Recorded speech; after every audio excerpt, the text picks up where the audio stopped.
Hi, how are you? Hey, Eric. How are you guys today? We're doing great. Wow, that's a good TV voice or radio voice, man. It's only been worked by program directors saying no, do it this way, do it this way, no, do it this way. So it's can you guys relate with that being on the set? Oh my God. I mean, I feel like our voices are pretty much ourselves, definitely on the show. But then again, though, like when we do have scenes and like we like mess it up, we gotta like do it again type deal.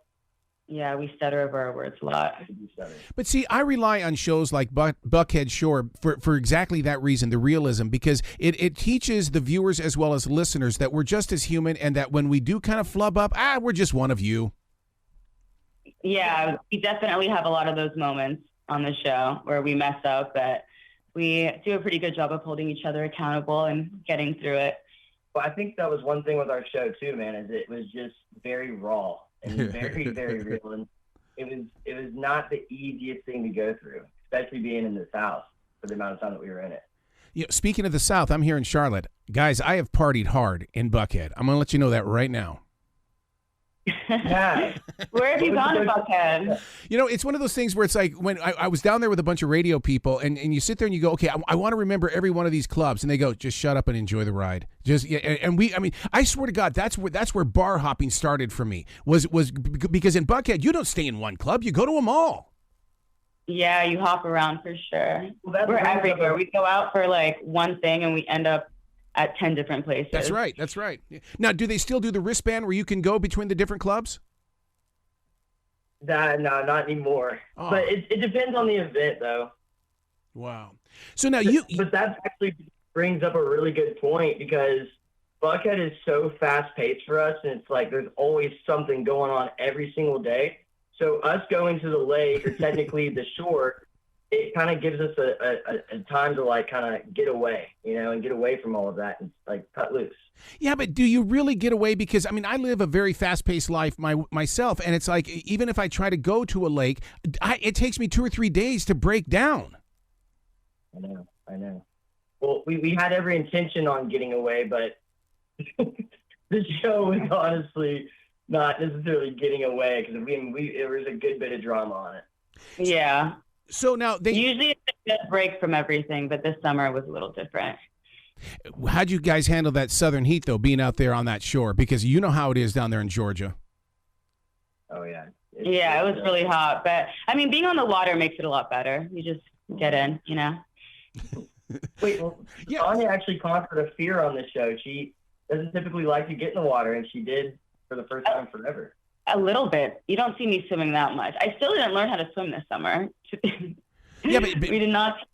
Swimming in a southern lake, though, to this day, there's so much mush on the bottom of those lakes. It's not like a Montana lake where there's rocks and stuff. Our southern lakes are like, yeah. Yeah, there is a good bit of mush in there. I did get into jacuzzi a lot, though. So, Now, Bathania, when they've always said that three's a crowd. When you have this many people in one place, celebrating nature and all that kind of stuff, how do you get along with each other?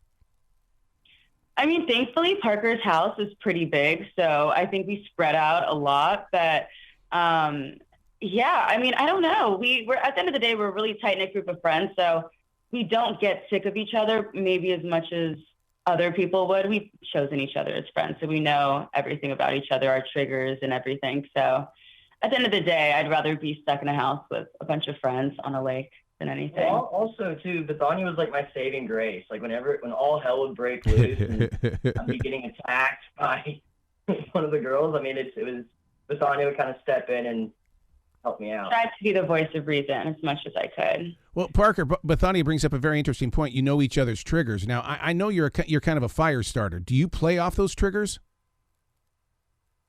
Okay, fire starter.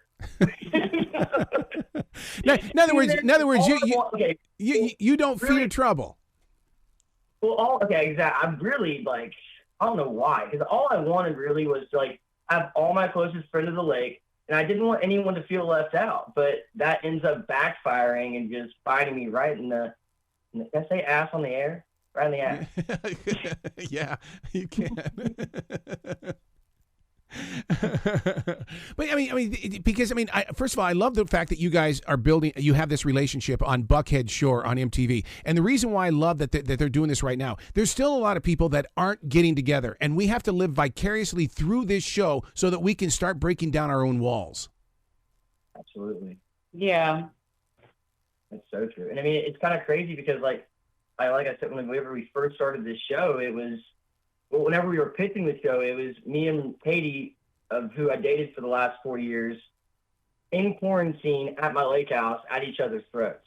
Mm-hmm. And that's kind of essentially what sold the show. So. Yeah, and this trip definitely was right after kind of the wave of COVID. So we wanted to get together and have things back to normal, and it felt like it. So it was much needed for sure. Yeah. So what did you guys learn from each other? I mean, it looks like it's like a team building thing, or it feels like it. It's like we're going away, we're going to build the team, we're going to make it strong, and we're going to come back as different people. Yeah, I mean, I think when you're doing something like this, you are kind of forced to really speak your mind and say everything and open up. And there was a lot of lessons in there. For me, a lot was just like opening up more and being vulnerable. I learned a lot about myself, having to talk about everything and, break down those walls. Yeah. And for me, I would say, even though the truth hurts, it's best to be just dead honest, blatantly honest with a significant other, because no matter what, it's going to come back and catch up with you. Yeah.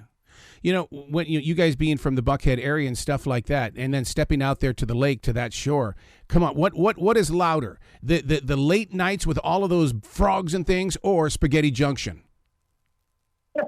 Spaghetti Junction. Yeah, Spaghetti Junction. Oh my God! Because it's noisy outside, and did you guys do any filming outside at night? Because how could you even calm nature? Yeah, we did a good bit of filming at night. That's honestly whenever all the drama would spiral out of control, because everyone was drinking after drinking all day. So. Yeah, we partied hard in Buckhead, and then at the lake house we stayed up all night. Yep. Well, you're supposed to. That's what living in the South is all about, man. When the party doesn't stop, it just continues. Exactly.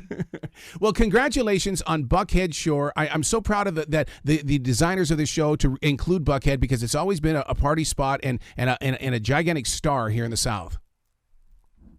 Well, thank you. We're excited to put Buckhead on the map and have everyone watch us. Absolutely. Yeah, we're really excited.